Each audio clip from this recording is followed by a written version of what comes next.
We all know that plastics are everywhere, in our kitchens, our clothes, our bathrooms, our cleaning products. And increasingly, we also all know that microplastics are in our bodies, our blood, lungs, placentas, our breast milk. And we're all generally aware that that's not good. But why is that not good? What is the plastic in our bodies actually doing to us? That's the subject of a new and provocative documentary on Netflix called The Plastic Detox. It follows 6 couples struggling with infertility as they remove all traces of plastics from their lives in an effort to try and conceive. I won't spoil the outcome for you. Just go watch it. More relevant to the question at hand, though, is the research behind the couples. The Plastic Detox follows the research of Dr. Shanna Swan, an 89-year-old reproductive epidemiologist who's been studying the impacts of plastics on fertility and male genitalia development for several decades. The big problem at hand, according to Swan's research, is plasticizers, chemicals that are added to plastics to make them either pliable or hard. The most common plasticizers are bisphenol A, or BPA, and phthalates, which are both endocrine disruptors. Phthalates and BPA both screw with the body's natural hormones, especially testosterone and estrogen, which regulate development, reproduction, basically everything. According to Dr. Swan's research, too much exposure to phthalates can cause something called phthalate syndrome. For male babies, that means lower testosterone, reduced sperm quality, a shorter taint, and smaller penises. Phthalate exposure can also contribute to fertility problems, pregnancy complications, earlier menopause, obesity, a whole bunch of other things. Now, you can find interviews with Dr. Swan about the specifics of her research pretty much anywhere. She's been on Joe Rogan's podcast, Andrew Huberman's podcast, and all these interviews mainly focus on what steps the individual can take to reduce their exposure to plastics. But in our conversation, I wanted to go a little bit beyond that because the documentary doesn't just talk about what individuals can do.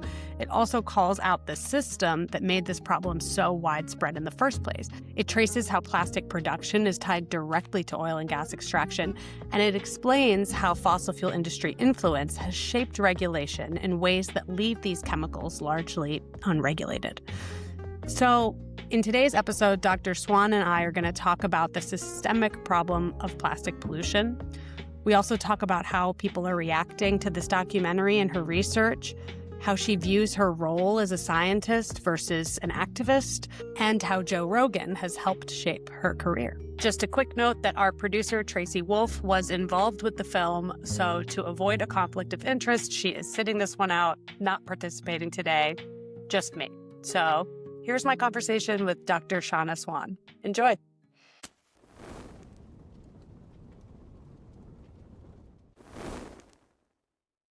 So hi, welcome to the show. Hi, nice to see you. Glad to meet you. Yeah, glad to meet you. This is the first time that we're meeting. Yes. And I know that you're probably on a whirlwind of a press tour right now with this documentary. So how are you feeling? You energized, exhausted, both? It's a bit overwhelming. And of course, I would be really unhappy if there wasn't any of this. But I could take a little bit less, I think. Okay. Try to make this as easy as possible. How are you finding the reception so far overall? Great. I mean, I've had a lot of fun doing this, and it gives me the opportunity to not only talk to people like you who I haven't met, but also, colleagues who come back on to be, to share the time with me. So that's really nice. Is there anything different about the reaction to this than any of your previous work? The impact, I hope, is much bigger, and that's actually why we made the film, to have a bigger impact. So I think this is part of what we hoped would happen, and it's great that it's happening. And it's just that I wish there were 2 of me. Yeah, that's the next scientific discovery. Right. Well, I really enjoyed the film. I mean, I don't know if actually enjoyed is the right word, but I was deeply engaged with it. And I want to say that I really related to your personal journey as a scientist. I came into climate journalism not because I was really gung-ho about climate change, but because I was passionate about the project of journalism. Wow. I really didn't intend to be someone who was sounding the alarm about planetary crisis. It was the process over many years of reporting that showed me what was actually happening. And that changed how I did my job, but it also changed how the world viewed me, whether I chose that or not. And I get the sense that your path has been similar. Like you didn't come to reproductive epidemiology looking to upend the plastics industry. You came to it as a statistician following the evidence. I guess I wanted to ask, at what point did you realize that following the science honestly was going to make you something that the world would call an activist? And how do you sit with that? Um, I that was never part of my agenda. Let's put it like that. And my goals, agenda, if you will, have always been to think about public health, because that's what I am first and foremost, a public health scientist, and to solve problems, which I like to do. I've always liked to do. And yeah, so this, I mean, I don't know if you've heard the story, I've told it many times, but I was on a plane with a scientist, a chemist, going to Japan. His name is John Brock. He's a very great chemist, environmental chemist. And we're going to Japan to talk for a meeting about these problems. But phthalates were not on the agenda at that point. And then he turned to me and said, Shanna, you should study phthalates.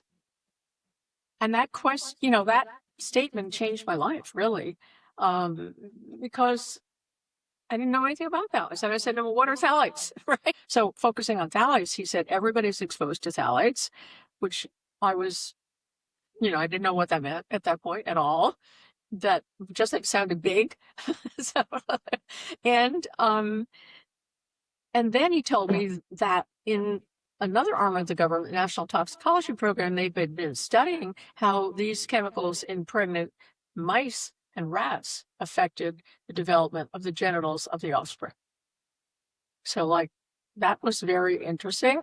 I had been interested in effects of chemicals on reproductive health for quite a while. So this was a whole new, ball game for me to get engaged in. And I did, and I followed that thread and got to what, I don't know if we'll talk about this, but the phthalate syndrome, the changes in the male genitals that are caused by these chemicals, and then got that, how did that link to sperm decline? Because colleagues in Copenhagen had been showing this decline in sperm and count and concentration, and could those be related? And they were in animals. So, putting two and two together, we got to this.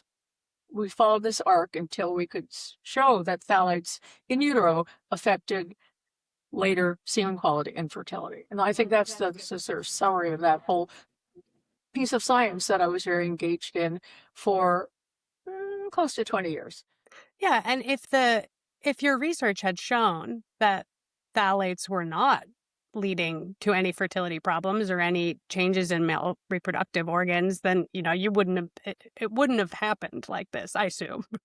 So for me, what had to get me hooked in here was a finding that this actually affected reproductive health in a way that could result in fewer children being born.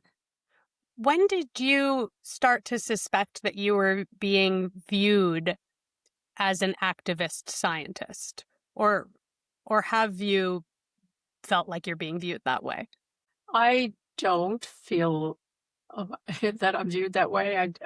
Maybe that's blind on my part. There are always controversies, and there are always people who will criticize studies, and that's just how it is. You have to expect that. There's going to be people that will argue with you, and that's okay. That's what we do. So, but that's a long way from my being seen as an activist. I'm not sure what that means. Yes, I have worked in environmental exposures. I worked with environmental exposures for many other outcomes, like we did study on miscarriage and exposures in the drinking water, several of those actually. So, that's kind of what we do. There's something out there, people are concerned about it. We say, is it affecting people? How do you measure that? And then you go do it, and then you see. So I don't think that's activism, that's science, I completely agree. This is a thing that I have to defend myself on all the time, that what I'm Yeah. doing is journalism, not activism. And just because the facts and evidence show that an industry is causing harm, and I'm saying it would be probably good to correct that harm, that's not an inherently activist thing, but it is a perception that people place upon me, and I assume place upon you, in order to actually try and discredit what what you're I mean, doing. is activism a bad thing? I don't think so.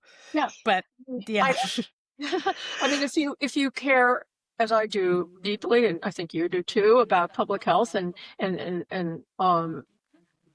you know, for example, a couple's right to have a baby if they want it, is showing signs that that's impaired activism. Maybe so, but maybe that's a good thing. Yeah, maybe we should all be a little more Activist. activist. Yeah. Yeah. That's just what I think. Okay. So talk to me about the ass ball connection, as you've called it. The ABC, right? You know, there's that ABCs, baby. ABC 1, 2, 3, right? That was my favorite terminology for it. Oh, the ass ball connection. Right. Yeah. So back to John Brock in the plane going to Japan, right? And he told me that these people in National Toxicology Program and the EPA had shown and published that when the pregnant mouse rat, is exposed through drinking water or food to phthalates, that's what they do. They give them measured doses. They see what happens in, development. And when they did that, there was this very surprising finding, which they called the phthalate syndrome. And first of all, I just want to point out that that is very unusual and important.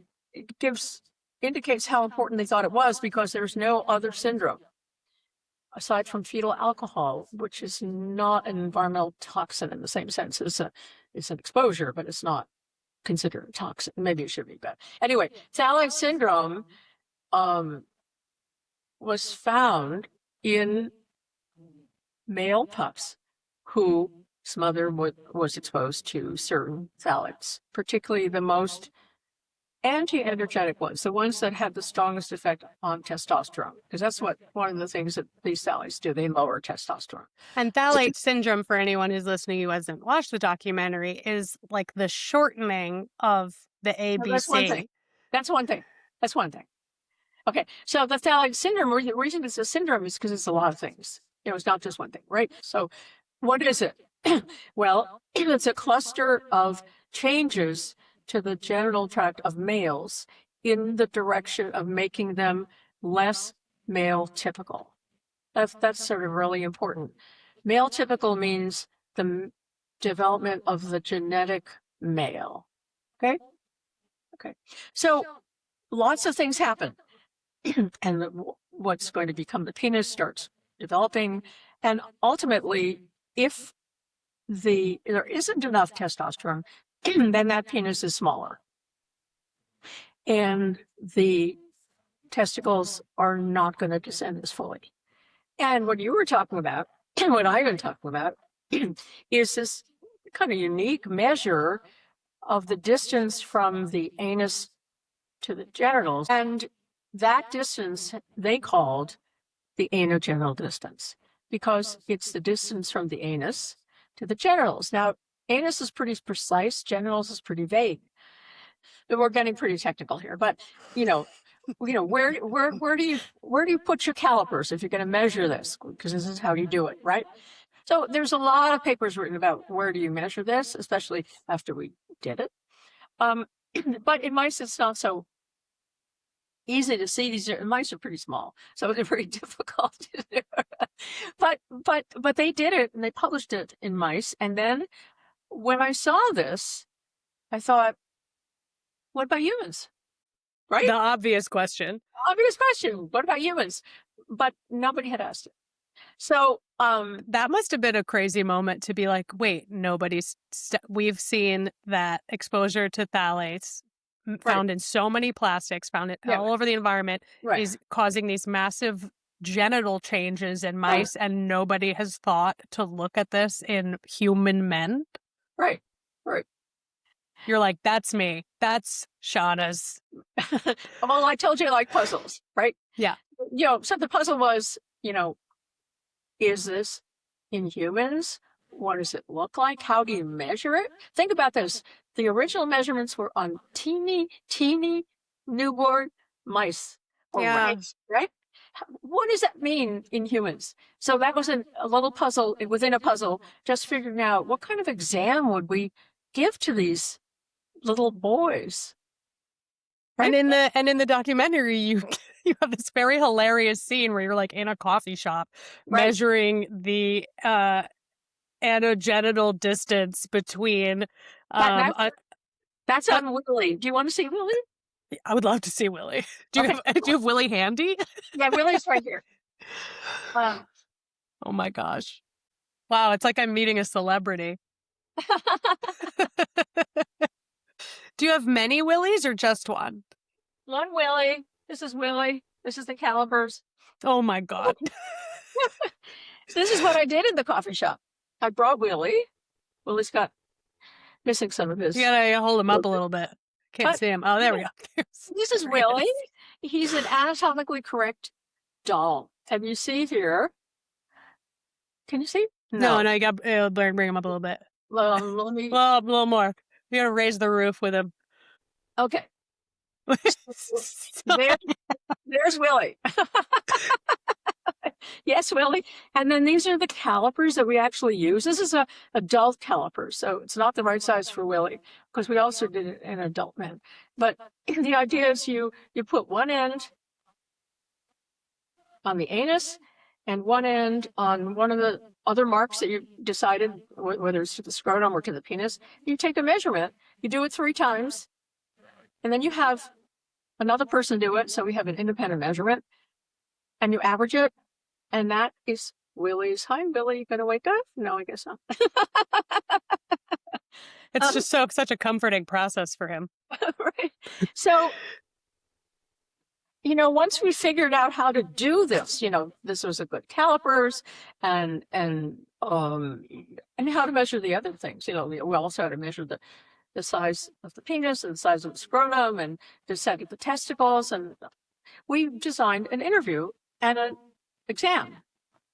And then we thought, okay, let's do it. So what doing it actually means is having, you find out what were the phthalate levels in pregnant women. That's the first hard part. Secondly, you got the measurements, and then you see if they're related. So if we could get the urine of pregnant women and we could get their babies, then we could put the two together. Does that make sense? Yeah, of course. So fortunately, I had stored, just serendipitously, the urine of pregnant women in a very large study that I did. And it was about 900 pregnant women. And I think that number's right. Don't hold me to it exactly. But so we had that in the freezer. And then they had given birth. So we had the opportunity, if they would want to go along with this, of looking at their urine while they were pregnant, how much phthalate was in it, bring their children in, measure the AGD and other markers of the phthalate syndrome. So we did that, and that paper, I want to say 2005, but we could look that up, was very big. It was a very important paper. That was the paper that found the direct correlation between the number of phthalates in the women's urine and the and having the phthalate syndrome. Phthalate syndrome, which is the nice way of putting it. Yeah. Well, which also made a huge splash because this is a massive issue across the political spectrum. Men, masculinity, men, it's I can imagine why it caused such a big splash. Right. And then obviously there are so many other findings that you go into in the documentary about how our everyday exposure to plastics and the phthalates in plastics that make them soft how they affect fertility, how they affect male penile size, how they affect just masculinity, masculine features in general. Right. Um, and I'll leave it to people to watch the documentary to see all of it because I don't want to spoil it. Yeah. But I know Well, that yeah. this has caused a lot of interest in that manosphere. And you've been on Joe Rogan a couple times. Yeah. I just watched, you were on his show, maybe it aired a week and a half. Yeah. And you gave him a cup to pee in to test his phthalate levels. And I just wanted to know, has he peed in that cup? Like, is that a HIPAA violation to tell me? Like, all I know is that when I asked Jenna, who runs the program that's doing the testing, the program called Million Marker, when I asked Jenna, have you gotten Joe Rogan's urine yet? And she said, I don't think so. So he doesn't want to know. I mean, I kind of don't want. I mean, I do want to know, my plastic exposure, but right. no, I mean, I just journalistically, I had to know. But I also brought it up because I listened to the conversation between you and Joe, and there were a few moments that I wanted to ask you about. There's this point where Rogan is expressing just like absolute incredulousness why people aren't talking about plastic's impact on fertility and human health enough. Like, why aren't people taking action? And you make this essential point. You're like, well, it shouldn't be our responsibility. Like, I'm giving you a bunch of things you can do, but it shouldn't be our responsibility. Regulatory agencies aren't doing their job. You start talking about the need to get people angry enough to push for change, systemic change. And then Rogan pivots and he asks you, so are there any dyes for jeans and clothes that aren't toxic? And I about fell out of my chair. I was like, no.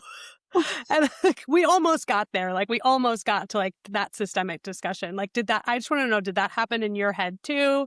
Or is that something that happens to you a lot? Yep. I mean, people, including Joe Rogan, don't actually go there. They don't.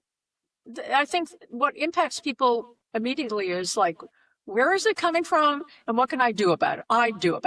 People don't go to what can the government do about it, or what can what can manufacturers do about it, or lots of people who could do things to protect us. I think naturally that, okay, what can I do? What's here? What's around my house that I can change right now? Because it's a threat, and so you want to protect yourself.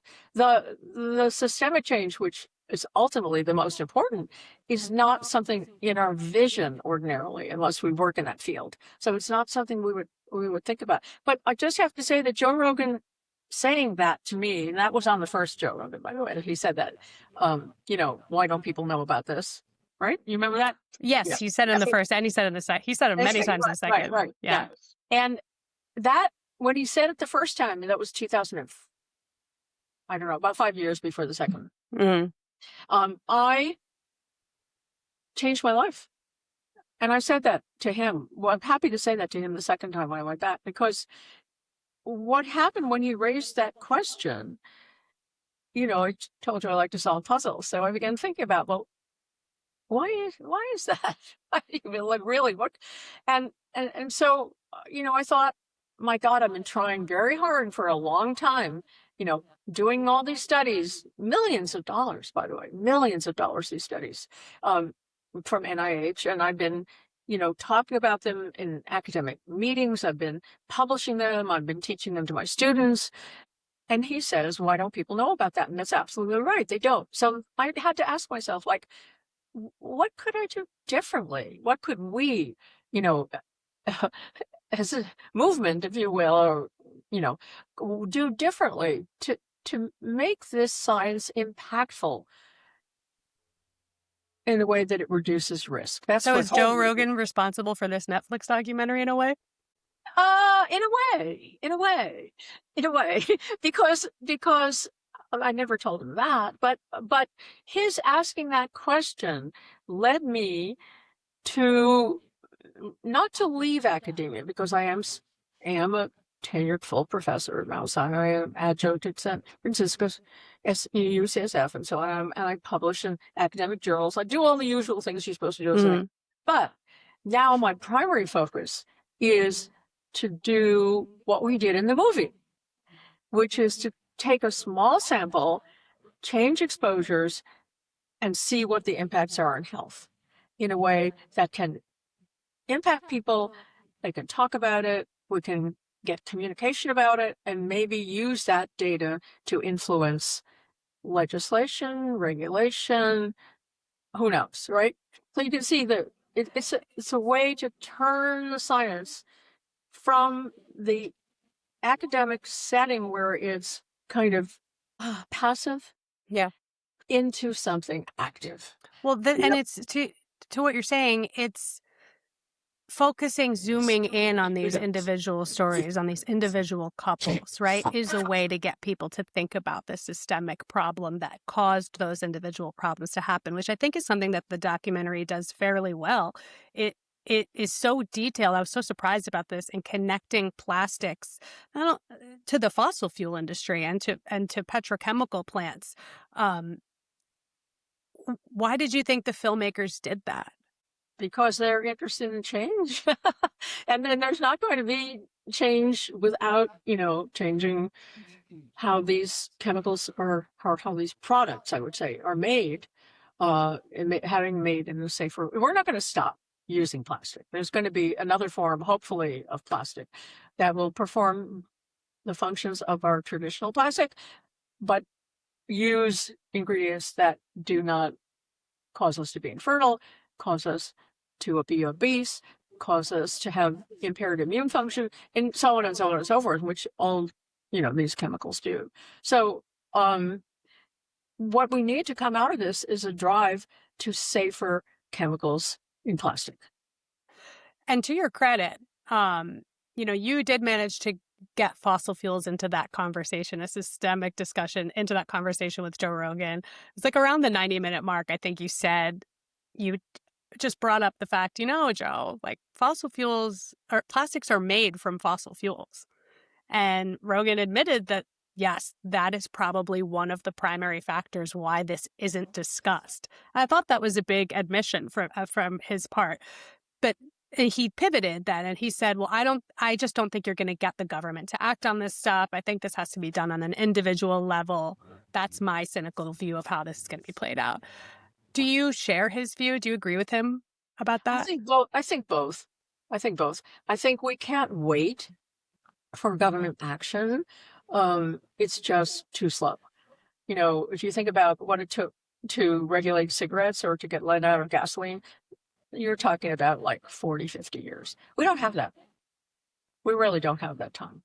And what we need right now is for everybody listening to this podcast and seeing the movie, to be inspired, to ask themselves, where are these things coming into my life? And unplasticyourlife.com is a place that people can go to look for this. And there are many others.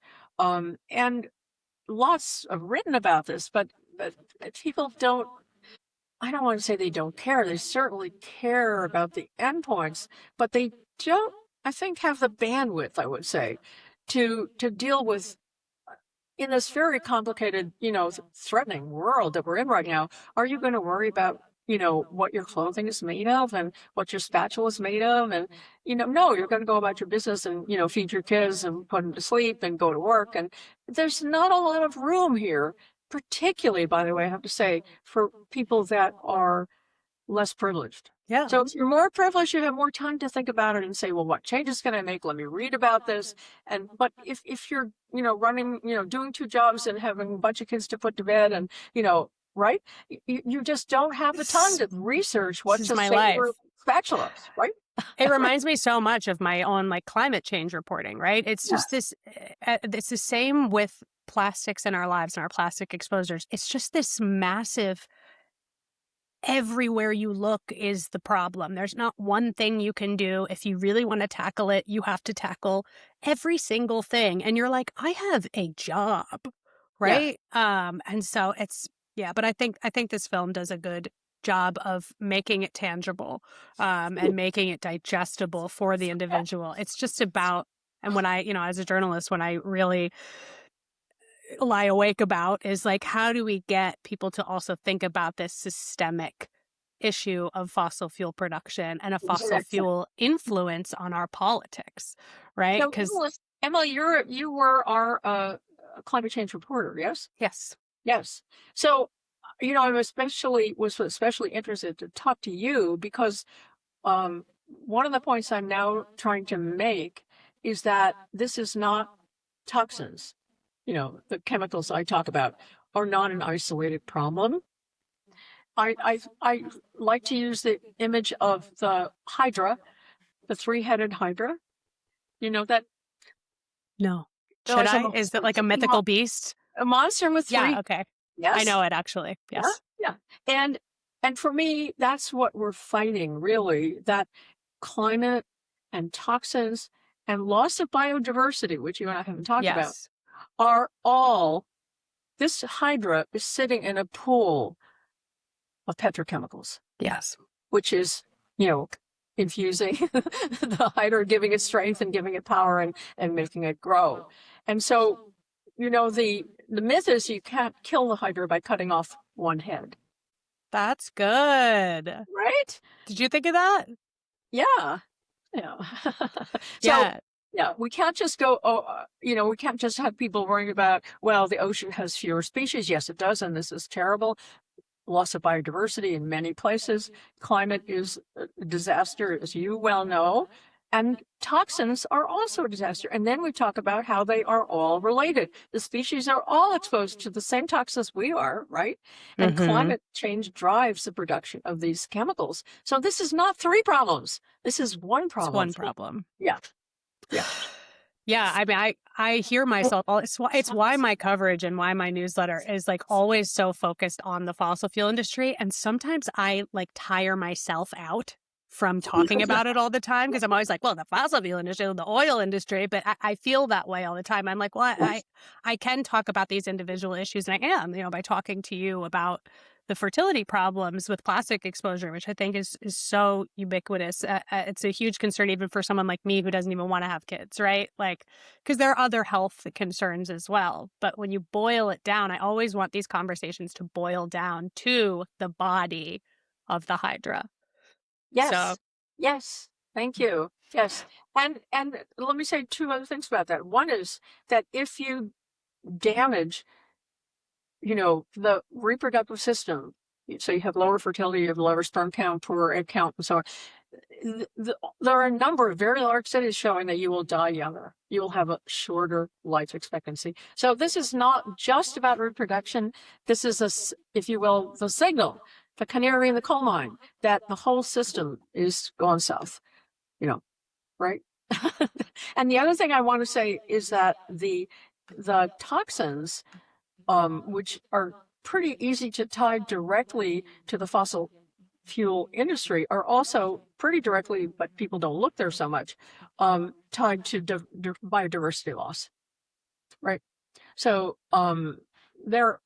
it's all one problem. It's a triple crisis, and absolutely. I think the more that people get on board with that, the better off we'll be, because the energy, the money, of course, it takes money to do these studies, and this is not going to be paid by the government.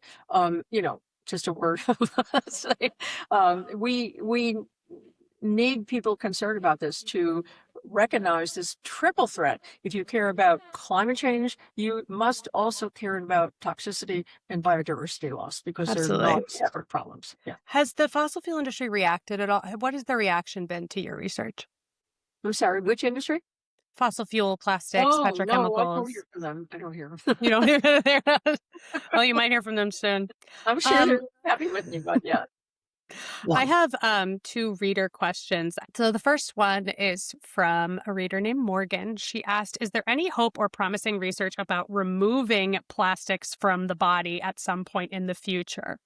She said, similar to climate anxiety, I think the many toxins in our lives are causing lots of health anxieties, and I, for one, am starving for some good news. Yes. Morgan, that's a good question, and lots of people ask that. So first of all, reassuring is that many of these chemicals have a short half-life in the body. So, for example, phthalates, 4, 5, 6 hours, they're gone. So that's great. Some not so much. The PFAS chemicals, the barrier chemicals in your Teflon pan and in your waterproof jacket and so on will stick around a very long time. So I would say, no, we don't have a lot of, there are methods to detox, presumably like Joe Rogan used one, exchanging his blood, and that's only for very rich people. That's very, Yeah. and Some promising about removing stuff like plasticizers, but not potentially like PFAS and microplastics. I don't know. yeah, microplastic removal is a totally unknown, Yeah. total unknown at this point. Yeah. The second question is from Leslie.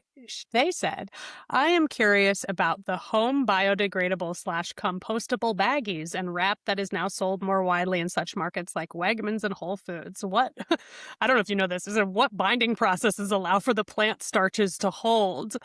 And basically, they just want to know, are these like home biodegradable compostable baggies like actually safe, or are they just clever marketing? Emily, I don't talk about any specific products. So my practice, I don't do that. Okay. But I think I would just put that into, your search engine and just ask, and you'll get a lot of information. And some of it will be good. Yeah, they did that a lot on the Joe Rogan show. I hadn't watched a lot of Joe Rogan. I was surprised by how much of the show was just him putting stuff into the search engine and reading it. I found him genuinely curious. People say, well, why do you want to talk to Joe Rogan? I said, because I think he's really, He's absolutely curious. Yeah. Genuinely curious. Yeah. And that audience is just massively, it's so important for you to be talking about these things to an audience like that. I know we're running out of time, but I just wanted to ask you, what's next? I know that in the documentary, you're very transparent that this experiment with the couples is not a scientific study per se, that there are limitations. Are you planning for a comprehensive scientific study? And what would that look like? So not just one, Emily, but following up on what we looked at in the film, we do. First of all, I should say it's been published in a scientific peer-reviewed journal. Okay, so it's out. Yeah. And secondly, it's not that it's not science, it's that it is a pilot study. And this is what's done all the time. So we're using the data from this very small pilot. What I think you can say is it's not that it's not science, it's that it's not definitive, or it is suggestive and needs to be followed up. Right. I didn't mean to imply that it wasn't. Well, no, but I know. But people say that, oh, this isn't really science. Yes, it is really science. It's science of in the form of a pilot study, and so we are submitting to NIH an application to do the study in a much larger sample, and we'll be submitting that hopefully, depending on how review process goes in the government right now, I don't know, but probably we're aiming for June or July to submit this and get money to do this on a much larger sample. Or people can give us money to do it on a much larger sample. So, and people listening could think about this, just as we suggested to Joe Rogan, that he can personally lower exposure and measure that in their urine. If you have concerns about your own exposure, you can monitor that. You can get I hate to push, I'm not pushing a company, but the company that we work with was Million Marker. There are other companies that test urine. Go to a urine testing company and ask, what are my phthalates? What are my bisphenols? What are my terramins? Maybe if they do it, what are my pesticide levels? You can find out what you're in your body right now. And then you can try to change things in your home and in your life and do it again in a month and see what happens. I'm pretty sure you'll find, as many people have found, that your levels go down. That's pretty convincing.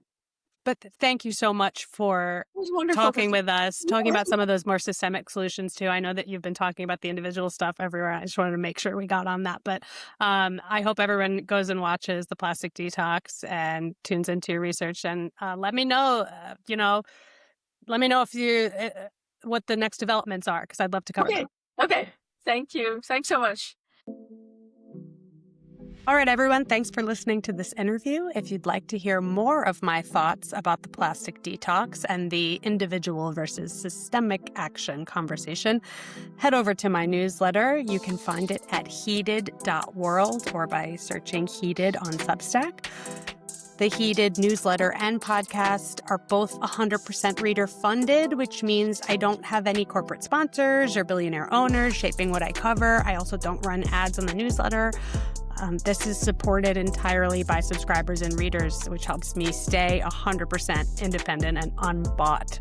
So if you found this useful or interesting, or you just want to see more reporting like this, subscribing at the newsletter is the best way to support my work. You'll also get access to community discussions and the full archive of posts. Liking and subscribing here is also very welcome. So thank you again for listening, and I'll see you over there, hopefully. Bye.